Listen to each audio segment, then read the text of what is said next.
Okay, here we go. Oh, that input's really low. Why is it so low?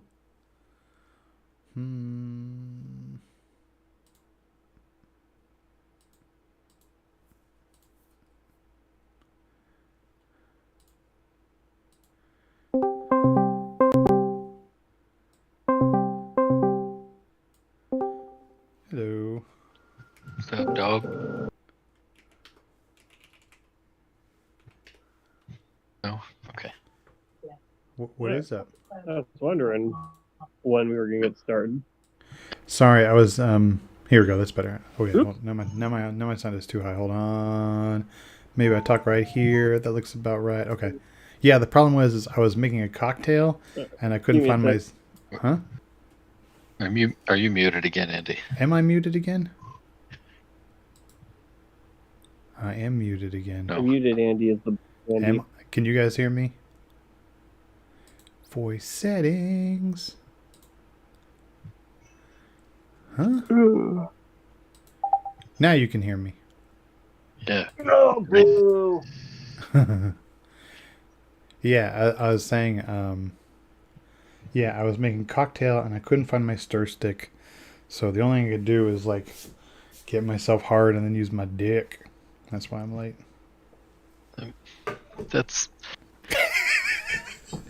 That'd be really cold. That's the only problem with it? Is it'd be cold? Yeah. Otherwise, fucking great idea, Andy. How would that work? It would like shrivel up and then you wouldn't be able to stir with it.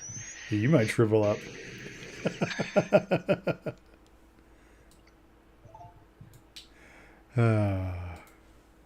Get this in here and then we can get started. Since we started late. Whoop.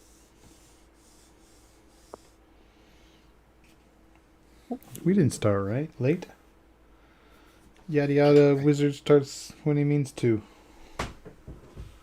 Well, you're not a wizard. No. No, but I am a wizrad. There we go. All right. Okay, it's in there.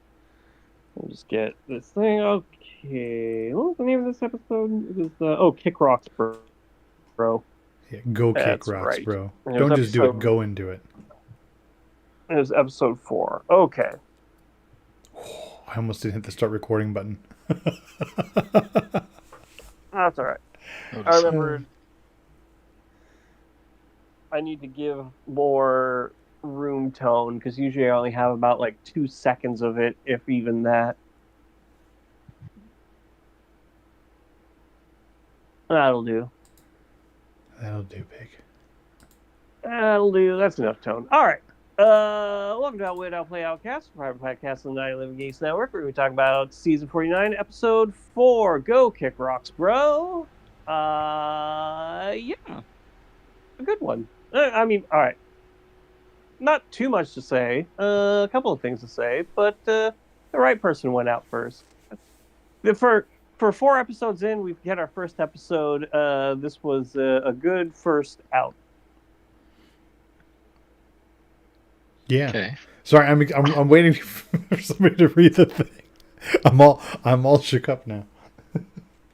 Hey, Not shook up. What's the word? Discombobulated. You can say a thing or two before we read the thing. Although, if you really want, go ahead and start reading, so that then you feel like you have permission. No, I mean, yeah. Matt didn't navigate it correctly, and he deserved to go. He also got kind of screwed. I mean, I think Jason kind of did worse. Honestly, I don't know why they kept him when he was like, "Hey, could you like keep me around so I can screw you guys later?" Yeah, let's get into that as we read the thing. Brian, go ahead. Oh, you want me to read? Oh, I gotta scroll down. I did it last week. It's your turn.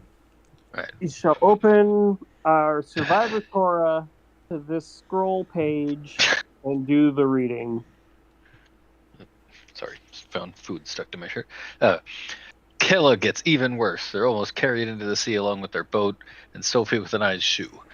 Jeff is listing the power of the numbers just before switching the tribes. Uli is dissolved, and now there is only Kella and Hina, and they're just plain screwed when it comes to their beach.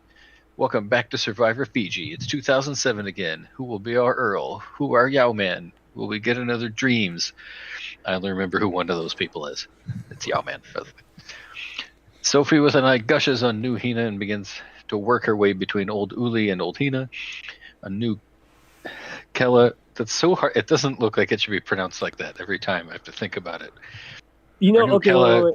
What's Huh? really helped me is realize that it's Hella with a K. Yeah, Yeah. but it's still. I mean, Oh, I know. It she looks doesn't like it's spell it with two Pele, E's. like the Yeah, but soccer when you're player, Ron Pele with a Burgundying the shit, it's Yeah. Yeah. Anyway, a new Kella Alex has shamefacedly has to. I left out a word. Has to shamefacedly explain why his beach sucks so much. Generally speaking, the new tribes are bonding with new Kella, getting along well, and new Hina retreating into tribal lines. Each tribe is 4 from one tribe, 2 from another, and 1 Kella member. On Hina, they tentatively target Matt while Kella is deciding between Sage and Shannon. Sophie with an E has had 2 moments this episode, both of which made her look bad. But I'm sure she'll eat the fruit. Her tribe won an immunity, giving Kella its first ever win in a great challenge that would have been trivial for a high school cheer team. Rizzo gets his idol and repeats his catchphrase twice. Matt feebly tries to protect himself and turn people against Nate. Between that and Jason's shot in the dark side, it's clearly going to be Matt. Votes are split for safety, but sure enough, it's the guy with rope hair who is voted out. And when you get to the prize and he's like, it's fruit, and somebody's like, what is this? I wanted some carbs. I'm sitting there going, okay, who's going to tell her? That's the person. It's like okay. Those are carbs. It made that's a good point. It made Sophie with an E look bad, but also I'll say like she's been on the tribe that's won everything, and she has the luxury of, oh man, I wanted something better. yeah. Yeah. Alex and Sophie went out there like, oh god, anything. Yeah. Poor Sophie with an I. And she's still on the losingest team. No, she's on the winning team. Sorry. It's Alex who's now on the losingest tribe. Yeah. But they won a thing. Yeah. I hate how he says, oh, and Kello loses again or whatever. Like, it's not the same. It's one person from the, like. Yeah. I get like there's juju involved or whatever. Like the mojo of the tribe is still bad. Come on. Yeah, there's a little bit of that where it's like this tribe is more Uli than it is. Oh no, wait, shit. That one's that one's that more tribe Hina. is more Uli than it is Kella. Which one's which? I don't know. So I Hina wrote it has down. 4 Kella members. Well, Yeah, 4 Kella, Hina has 4 Uli and Kella has 4 Hina. Yeah, isn't that what I was saying? Yeah, I'll go I back think so. rewind the tape. New Hina is regardless- 4-2-1. New Kella is 4-2-1. This is just the flip distribution. Well, actually, Hina is now 4-1-1. Yeah, that's true. Now. Do you need some information? Huh? 4-1-1. That was the fun. Oh! God damn it, Brian, you were saying you would have voted out Jason. Yeah. When they were like talking to him, and he was like, so I've got a whole bunch of friends on that other tribe, so you should keep me around. Like, what? No, what? Yeah. That's the last fucking thing you should say to people. His thing was like, if a Hina bullet kind of comes your way, I might say something. Like, bro, you are not in a power position here, and it's very clear that you have never had to scramble. No, I think he made the right decision though, just by threatening to use his shot in the dark. Yes. That was I correct. think he should have used it though, is the thing, because now now they know. All right, well, you're gonna do just whatever you're gonna do.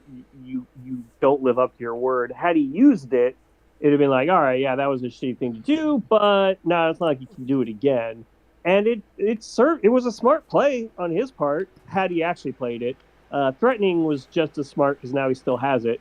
But threatening to use it was like, well, all right, we could go for him and maybe he gets out, or we could go for the definite thing, get out Matt, and then next time get him or something to that effect. I don't know. I think it was the right move on his part. And then since they're kind of like, you know what, it doesn't matter. 6-1, half dozen the other. We'll get rid of Matt. I think it was fine. I mean, I Like think go. if they needed Jason gone, then they made a mistake. But they're at this point they're kind of the same. Yeah, it's still going to be 6-5 at this point, like, and hopefully one more soon. But I think he made the right play by not playing, because if he plays it now and didn't need it, then next time if they go again, there is literally nothing stopping them from just doing the easy thing. Or like they don't even have to pretend to make them feel comfortable. They don't have to come up with, like, at the very least, make them throw a name out there. You know? Make them be like, oh yeah, we're gonna make you feel comfortable. We never really liked Juwan. Right? And then Juwan can be like, what the fuck, man? Like, if you're Jason, that's your only shot. If they go again, is to have it and then make them say a name. Make them say something about you, about it not being you, so you feel quote unquote comfortable with not playing your shot in the dark. That's the only chance he has. Because especially I don't know if they can see it half as well, but Sophie with an eye is in with Uli. Like she's 100% one of them now. So Yeah. like it's the only thing. It's the only thing he could possibly have coming in the next episode. So I think he did the right thing not burning it, because if he burns it now, then there's just nothing for him. Yeah, you convinced me. You're right, because now he can play it, and at the very least, he's got a 1 in 6 chance. Yeah. And sure, maybe he goes out the next episode, but his team's not in bad shape. They can win a challenge. Yeah, they have Jason. They just need the challenge to be a puzzle. Yeah. And the real issue with this one was that they just weren't tall enough. Oh, and they just didn't figure out how to do a fucking human pyramid. I was like, how long? Like, and even when somebody got down to like do the, like, I don't know what the position is when you're on your knees and your hands, right? And or knees and elbows. It was just the one person, and they were just standing on his back. Yeah. Like, well, I think people, human pyramid. And I think they just, I mean, that one's a simple explanation. They figured we only need but maybe 2 more feet. I can get on my knees, and that's 2 feet. And then they realized, oh no, we needed 3 feet. Yeah. That's all it really was. Yeah, I was surprised that it took them all the way until the very last, like, to figure to do a human pyramid. You start there. Start there. Human pyramid is not an easy thing to do. If it was, I could do it. I mean, it doesn't have to be too tall. Just 2 layers? I don't know. In this case, they needed 3 people on the base, 1 on top, MC, who was actually pretty tall in and of herself.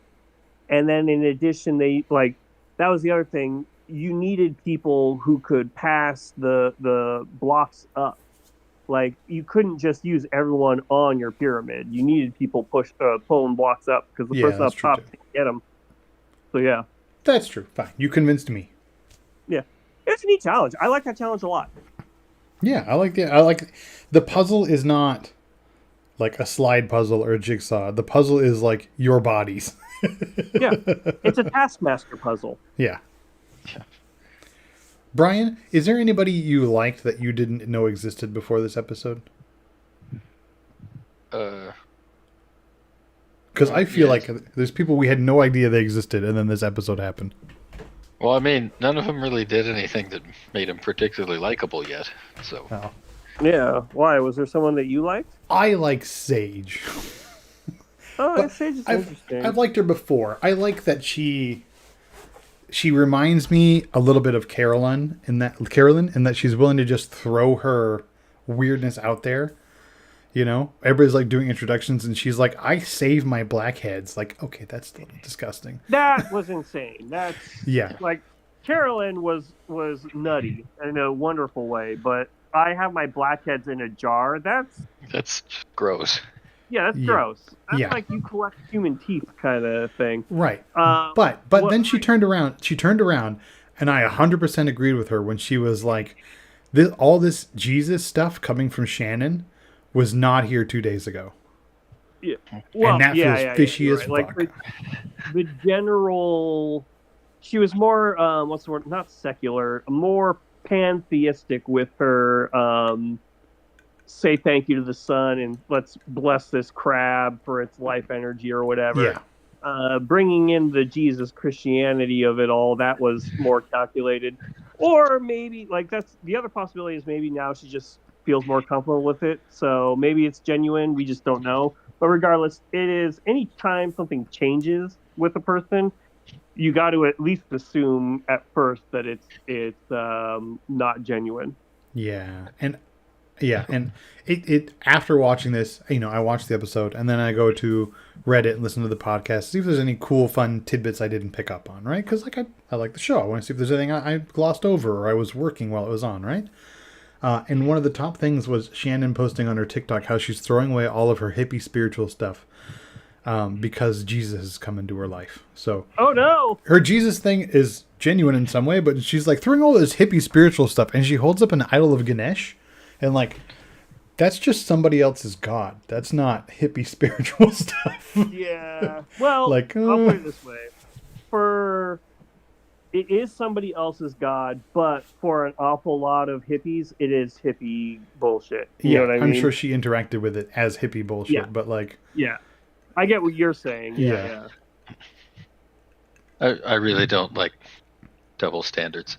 That's really not cool that she can be like, hey, everybody come and do my religion with me, and I'm going to force my religion on you while we're at fucking camp. Like, if somebody else went like, hey, everybody come stand here and let me tell you about how fake Jesus is, they would not allow him to do that shit. yeah, I really like Steven's Steven and Alex are both kind of like, yeah, we're here on the beach with her because we have to be. You know what I mean? We're not taking any of this seriously, though. A lot of the other people on that tribe are kind of like, got their eyes closed, looking up at the sun, thinking about their spirituality and all that. And then the two of them are just kind of like, yeah. And Christina is like all in for it too. Part of me is thinking like, man, if I ever get cast on Survivor, which is never going to happen, I really need to do some like Bible reading, because there's always a handful of players who are way down for Jesus. And I get the feeling if you're there with them, like, oh yeah, total lock. And I know this is a whole other level of skeevy to be a fake religious whatever. But like, man, people have done worse on Survivor. Like, at the very least, to be able to speak that language, it makes me wonder how useful that would be. It's not that hard. There's a lot of idioms. Just learn the idioms. I know. I was trying to think of Don't hide your light under a bushel. I was trying to think of like a chapter and then the numbers after. I don't even know what that's called. A chapter and verse. Yeah, verse. Chapter and verse. I got nothing. Book, chapter, verse. It goes in that order. Okay. The only one I could think of was Steve Austin, 316. Yeah, that's not a real one though. Nope, it's not. And I don't even watch wrestling, but that's all I got. Wrestling's good. It's in a flex state. Never mind. Anyway, yeah. Who do you think of those two, though, Shannon and Sage? Which one do you think would have been taken out had they lost? My money would have been on Shannon. Probably. Oh, sorry. I meant to say Sage. I don't know. I think going into the next episode, maybe it's Shannon, but her welcome had not yet been worn out. If I'm those four, Hina, especially Steven picked up on it, like, Shannon is a kumbaya, everybody feel good, bring in the team kind of a thing where people like her and gravitate toward her, and Sage talks about her blackheads. Like, yeah. I'm going to keep Sage. Like, I don't know what their tribe dynamic is, but just based on the information they got, I'm keeping Sage. There's less of a chance that Sage is strongly connected with a lot of people over there than Shannon is. Sage does seem flippable. And if somebody like Christine's like, no, I like Shannon because of the Jesus stuff, then you're Steven, you'd be like, that's exactly why she's got to go. Like, that's 100% why she's got to go. If you are thinking like between Sage and Shannon, if anybody has a reason to be like, oh yeah, but I like her, like, no, we're the enemy. Like, it's fine that you like her, but the fact that you like her is the reason to get rid of her. Yeah. How great! I like. it would kind of been nice, you got to admit, if old Hina and old Uli had just thought to each other, you know, this is kind of, oh well, never mind. It was 4-2-1 for each tribe, not 3-3-1. Yeah. If it was 3-3-1, I think it would have been great if they had just got rid of the one. Like, we could go to war, or we could just take the easy vote and get rid of the last alien member. Yeah, let's just keep it easy right now. Yeah. I mean, naturally, that wouldn't happen. They would go 4-3 one way or the other. But it would be kind of funny to just be like, why don't we just make it the six of us versus the six of you, and then we'll vote out our blue, you vote out your blue next. Yeah, let's just put Sophie out of her fucking misery. Yeah. I did like though, you go. Oh, it's funny though that Sophie with an I and Sophie with an E are both on different tribes again. Yeah. What are you gonna say, Brian? But at least Sophie got the better beach, where they have stuff. Yeah. I did like when Uli gets to the Hina beach and Rizzo and Savannah are in the hammocks and they're like like, oh man, it's so good to be in Hina's hammocks. They just got them yesterday. And it's like, are you guys like getting off on like cucking them? Is that what's happening here? Like, are you cucking hammocks? Is that? I noticed that Jawan and Nate did the same thing, where they just like the old Uli members really have a monopoly on those hammocks. Mm-hmm. I don't know if I saw Jason or Matt in them at all this episode. Presumably they had been in them the day before, but and they got fucking work to do. They can't be laying around. That's true. Hey, you know what? Sometimes laying around in a hammock around another person in an opposite hammock, sometimes that is the work that you're doing. That's true. Yeah. Yeah. What do you think of the fake out? Oh, with the challenge? Yeah. I think like they had it built and they were like, let's just fucking put it on a camera at least.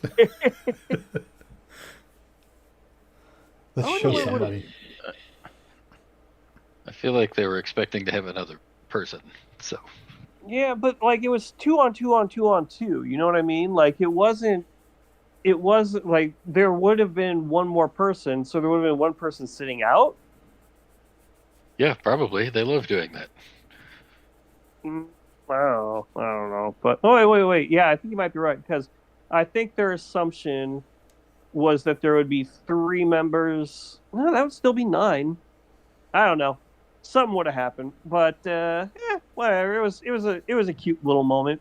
Does seem like a lot of effort to go through for that cute little moment. So I have a feeling you're right, that Andy, that they were going to use it, and then they just realized, never mind. Also, we know who's going to lose this one, so why bother? It's going to be Alex and Sophie. You knew it. We all know it. Let's just skip that and go to the swap. Yeah. I will say, so I mentioned Survivor Fiji, and for what it's worth, Brian, Earl was the winner. I think the first black winner. He was the winner. Yao Man, you remember, and then Dreams was the homeless guy he was the cheerleader who had been homeless, and everyone really liked him. And then he just decided to do a heel turn, like 2 episodes away from the end, and get Yao Man voted out, and like go against his word and all that kind of stuff. And it cost him the $1 million. Real easy. It was like Earl was the first unanimous winner because Dreams threw it away, and the other lady was good, but she was no Earl. But anyway, I brought it up partly because not helping. I still don't remember any of that. Oh, well, so I remember it being an entertaining season. Now it's near the bottom in terms of season rankings overall. I remember that. And while reading up on it, to remember if it was the haves versus have-nots one, and it was, I remembered reading, or I saw that Jeff afterwards admitted this was a bad idea because the tribe that had nothing was going to just keep losing, and it was going to create a bad cycle. That was 2007 when they identified the death cycle. It's 2025 now. And it also credit where it's due. Death cycle is over now. Kella has won a challenge, They have food. They have people who are competent and can build a shelter. So it's not going to be as bad as it was before, and everything should be more or less all right. But that was the thing. I was like, oh my God. In 2007, they realized, this isn't a great idea. We shouldn't do it again. And now it's been the last 3 to 4 seasons. I mean, you could say it is still happening because the tribe that won was the four Hina who had been winning everything already. Yeah, but The other tribe was the 4 people who had also been winning Also everything. coming in second. Yeah. And they're on the beach that has nothing. Now they have flint, so they can make fire, and they have fruit, so they have food. Yeah, I wonder how long they were there before they went to the challenge. I don't think they stayed. I don't think it was the night. Was it like the next day? Sometimes I don't understand the passage of time. I don't know. Like, I don't recall whether it was like they had to spend a night with the nothing in the cold on the ground. They don't throw out the day number as often as they used to. They still do it, but mainly they do it at the top of the episode, and then they just kind of leave you hanging. I would assume usually one of the contestants says it, like it's day whatever already, and I'm still blah blah blah. I would assume that they did one night there because that would give them a full day to gel, and they wouldn't be doing. Well, they didn't do 2 challenges, but they wouldn't be going out there twice in one day. Yeah, that's true. Yeah, if they were going to do a challenge that same day, then they would have said like a drop your buffs thing right then and there at their beaches. Nick, did you like Rizzo any better this episode? Nah, he still makes me. Because he said his thing twice. He says things twice, but then also like he still just strikes me as either just a very conceited person, and I don't like that. That's just rubs me the wrong way. Or B, a very insecure person, and he's projecting real hard. I think it's the latter. That was your read on the first episode, and that stuck with me as I've been watching. I don't know. It's a little harder to tell because he isn't doing he doesn't have those moments by himself right now. Or rather, when he does, they don't show them. So like they showed him getting the idol, going off by himself in the water and unlocking it. But all the audio that they played was of his confessional afterwards. So I'm split. Like Savannah likes him well enough. Like Savannah's the one that we see as being like thinking she's got it all together, like talking about how she's an interviewer and gets more information. Savannah's very high on her own supply right now. But still Savannah was like, we need to dig this up and help Rizzo. Right? Yeah, he's like, that's why we're here. He was out talking to Sophie with an eye, and then they're the ones doing the work for him. Yeah, like that says a lot about his likability at camp. So there's something about him that's genuinely likable, right? To get somebody like Savannah who feels like she has a good grip on the game to do that for him, right? And not like, I'm going to keep this, or like Sophie's instinct was like, I'm going to rehide it and then get his ass voted out and then get it myself.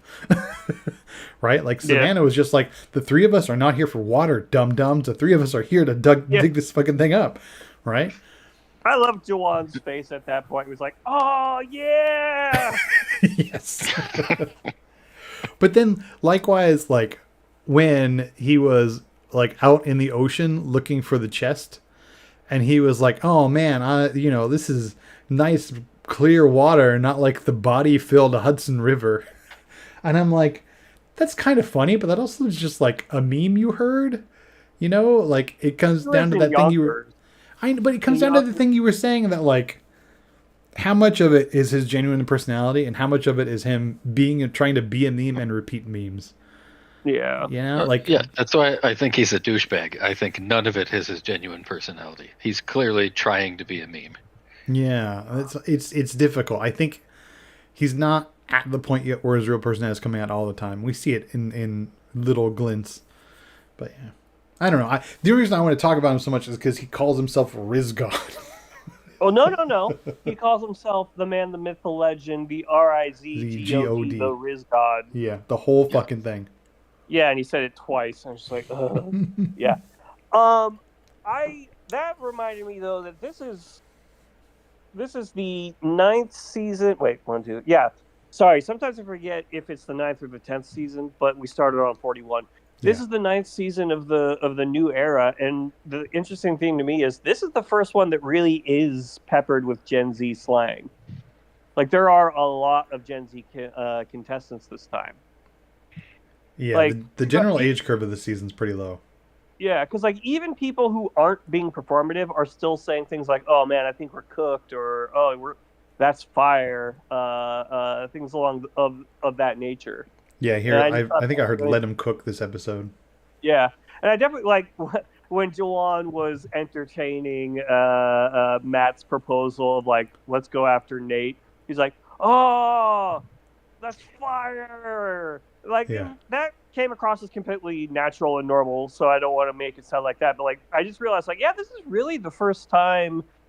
I mean, I know there have been Gen Z contestants in the past, obviously, naturally, but this is the first time that there are so many, and that they are being, at the very least, maybe now they're finally not editing out that content. Maybe they are trying to appeal to a younger demographic by showing more relevant dialogue. I think they're just trying to make Nate's comments funnier.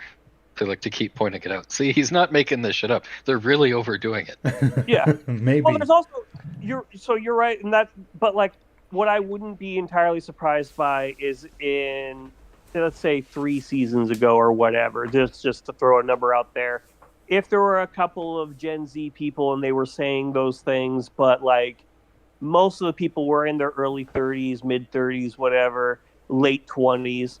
Maybe they were just like, this, having one person say cooked and fam and whatever just doesn't feel that right.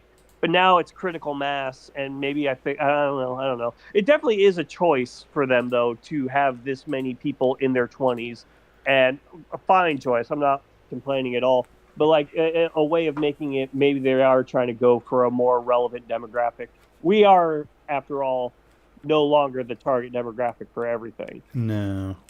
Should 51 be the sequel to Millennials versus Gen X? But this time the Millennials are the old people, so it's Millennials versus Gen Z. And you bring back the same players from the Millennial tribe, but now they're the old people? What? What is the oldest Gen Alpha right now? I don't know what year that started. Alpha? Like, Those are like high school kids, aren't they? are they? Fuck. Starting the birthday, starting by the year 2020. Oh no. See, what? Loosely identified the early 2010s. Okay. So if you were born, okay, yeah, no, if you were born like high in school. 2010, the earliest 2010 you can be, then you would only be 15. So we are still waiting a little while, a couple more years before we can even start to sniff Gen Alpha. All right, never mind. So I was kind of curious because, like, you know how in Millennials versus Gen X, they had some Xennials like me. You guys are thorough Millennials. But you know, they had some We're Xennials like you Xennials. who I are don't know who you crossover. think you're kidding, but okay. No, you guys just turned 40. Yeah, we're elder millennials. Yeah, we're you're almost elder 42. I don't know what you're talking about. I'm 43. Yeah, and we're almost 42. Okay. It's not Moving like on. you're like way ahead of us. I thought you guys just turned 40. Hell, last year. Oh, time flies. All right, never mind then. So, okay, like Michaela Bradshaw was 25 during Millennials versus Gen X. They were all like 25. So now they're all 35. Yeah, you could totally do the same thing again. Yeah, that would be interesting. I don't know about getting the exact same people or anything. One or two of them would be interesting, but yeah. Actually, no. The only reason I say that though, don't bring back the millennials, is because it's unfair to them. Anytime you have a season where there's one or two returning players and a lot of non-returnings, the non-returning players just gang up on the returning players, and it's just the magic doesn't capture. Yeah, I think it's funny because on Millennials versus Well, what if Gen they X, win? What are they going to do? I mean, it's two separate tribes. Just keep them separate for a little while. But the old people from Millennials versus Gen X were 42, 42, 45, 37, 38. Yeah, the old Millennials are now in the older tribe range. What be what great. year was Millennial versus Gen X? Was that 2015? 20, Yeah, you said 10 2016. years ago. Yeah, you 2016. said 10 years. I just realized, did the math in my head. 9 years, but close enough. It would be Yeah, 10 well, years next year. What happened to generations? It used to mean 20 years. Now, apparently, like 8 years is a generation. Like, what the hell's going on? Generations have this is a whole thing. This could be an entire podcast in and of itself. But generations are and always have been a marketing tool. Now you're right. There is the correct idea, like not the family tree idea of a generation is measured in the number of branches it goes down, right? Like, so I am a Yeah. generation beneath my parents. There's that's the academic thing, but that's not what people are talking about when they say millennial, Gen X, whatever, right? That's not what they're talking about. Because think of it this way, like my parents were born in the 30s and 40s. They're not baby boomers. So like it's not because baby boomers gave birth to Gen X and gave birth to whatever. You know what I mean? It's not the same thing. So anyway, point being though, it is and always has been a marketing term used by marketers to break up groups into more discrete chunks that they can sell to. That's all it really is. So you're getting much more. Because think of it also this way: millennial doesn't mean anything in, let's say, Botswana, right? Like if you were born in 1982 in the United States, you're millennial, well, exennial, whatever. If you're born in 1982 in Botswana, you're not an exennial. You are whatever their cultural thing was going on at the time. Russians, they don't have the same cultural context we do either. So like none of it really means anything. Gen Alpha is just a marketer's way of saying young kids who are about to enter the job market for the first time and will have disposable income but don't have to pay bills. So what do we do to attract their eyeballs so that they'll buy our stuff? Yeah. Plus, I have to remember, there's no official thing. It's all made up. What years Yeah. they start and shit. So. Yeah. Like the only way that you could really do it is if you somehow magically did a family tree of every single human being from now all the way to when we were parameciums or whatever, and check like, okay, you are 152,000 generations removed from the original paramecium. You are 100 because hey, sometimes people have kids late, sometimes they have them early. You are 156,000 generations removed. I mean, like that's the only way that it could actually matter. So yeah, no, it's all made up mumbo jumbo bullshit, much like astrology. Yeah, And Fantasy Survivor. yeah, and Fantasy Survivor, which we should move on to, unless anyone has anything else they want to add. Brian. I don't know. Yeah, The only people I don't hate are Sophie with an I and Nate. yeah. I didn't hate Matt. I just thought he was the right person to go out because, it's still a team aspect right now, and you don't want to lose again. And he didn't really add that much to the thing. He made his move. He tried something. I give him respect for that, and he did all right overall. But it's clear he wasn't going to win, and especially once he essentially admitted to being somebody who has a lot of money. Like again.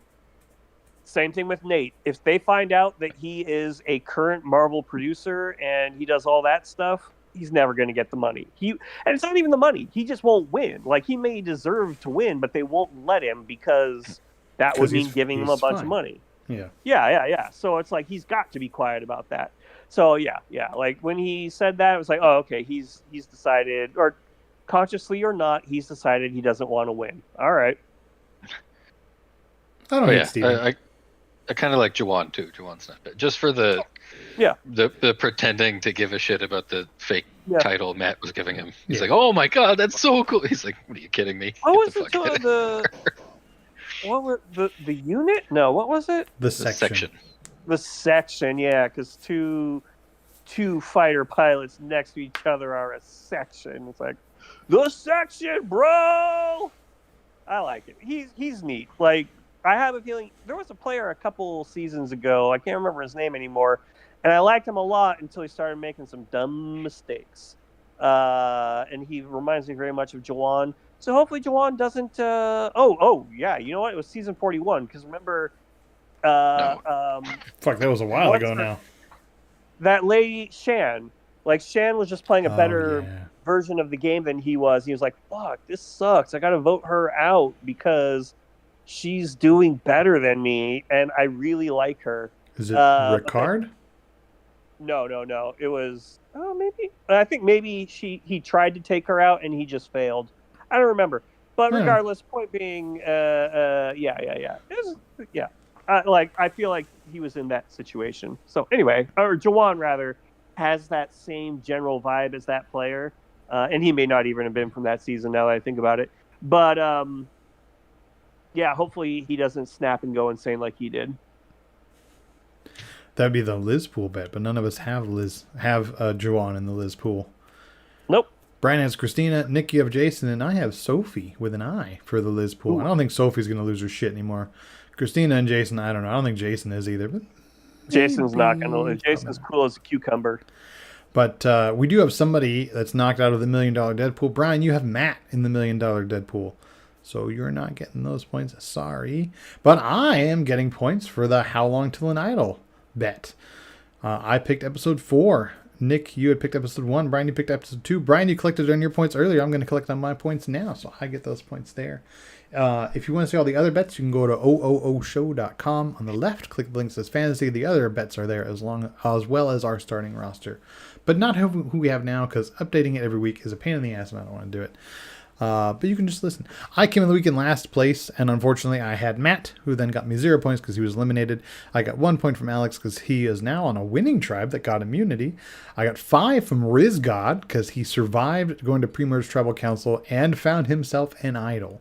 And I also got 3 points from that idol episode call-out bet thing. So that is 9 onto my 23, giving me 32. Nick, you came in the week in second place. You have Steven, Jason, and MC. Steven and MC each got you 1 point because they won. Jason got you 5 because he survived going to Pre-Merge Tribal, and he survived 2 votes going his way. Surviving votes coming your way, it's like playing with fire. In this game, fire represents your life, so those are bonus points for you. That is 7 onto your 24, giving you 31. Brian, you came in the week in first. What? Is that like the first time that I've gotten votes for votes or points for votes? It's been a while. I feel like I have real bad luck with that. You do. Brian has good luck with getting points out of shitty players who just hang around. Yeah, I do. Yeah, you do. You came in the week in first place, Brian, with Savannah, Sophie with an I, and Sage. Sage got you 1 point because she was on the tribe that won the challenge. Sophie with an I and Savannah each got you 3 points because they survived going to pre-merge tribal, but nobody else in your team did anything, so we only got 7 points. That's 26 on to your 7, giving you 33. So it is a real close race now. It's Brian with 33, me with 32, and Nick with 31, and I have to replace Matt. My options are Jawan, Nate, Christina, Sophie with an E, and Shannon. I don't like any of these. If I were you, like do whatever you want to do, but I think I would take Nate. I feel like Nate is going to do well in the game, but I want somebody who's going to get points thrown their way. Oh, then take Shannon or Sage. I mean, you're guessing. Yeah. But one, yeah. Well, Sage is still available. I'm going to take Shannon. I don't think it's a good idea, but that's what I'm doing. I'm taking Shannon. So essentially, you're banking that they're going to vote out Sage, and Shannon will get a few stray votes. Yeah, that's what I'm hoping for. Is they split between Shannon and Sage, and Sage is the one who goes. Nick, you have MC, Jason, Steven. You replacing anybody? No, I know I'm not going to get a lot of points right now, but I'm just I don't know. If Kella goes to tribal next week, and I think I'll be in a good position. But yeah, no, I'm all right for now. All right, Brian, you got Savannah, Sophie with an I, and Sage. No. You want to trade Sage for Shannon? Oh, I definitely do not. Okay. I think this is definitely the closest we've ever been after the first episode. Yeah. This is very close 4 episodes in. Yeah. Well, you might have had a chance to pull away had it not been Matt, because you definitely would have pulled away had it not been Matt, had it been Jason, because then I'd have been shit out of luck. But yeah, you got 9 points, which is a lot considering one player got you 0. Yeah, but it's just from the bet. Even if Matt had stayed in, I would have gotten 12. I would have gone up to 34. I still would have only been 1 point ahead of Brian. 2 points ahead of Brian? That's how math works. 2 points ahead of Brian. It's not crazy. It still would be really fucking close. I'm just trying to get as many points as I can. I don't even look at your guys' scores. There you go. Which might explain my results. You're due. You're going to win this one. You haven't won since season 45. You're due. I don't believe in due. Okay. Yeah. That's the gambler's fallacy. Yeah. I don't believe in due process. I love Devin. All right. Well, in that case, we are basically done. Unless there's nothing else anyone wants to add. Going once, going twice, going like the great band Thrice. All right. Well, then we'll see everyone next week. The great band Thrice? Yeah, what? Yeah, you don't know Thrice? I do know Thrice. I've heard of them. Are they great? Well, you know them, so they must be. If I know them, probably not. Look, I also know Crazy Town, but they're fucking terrible. So You said Crazy Town. It made me think of Ozzy. Butterfly. Huh? They did the Butterfly song. Yes. Sugar, baby. All right, I'm going to delete that. And why does it keep showing the last line as being in there? I'm deleting the whole thing. All right, whatever. Okay, it's good. All right, bye-bye. Bye.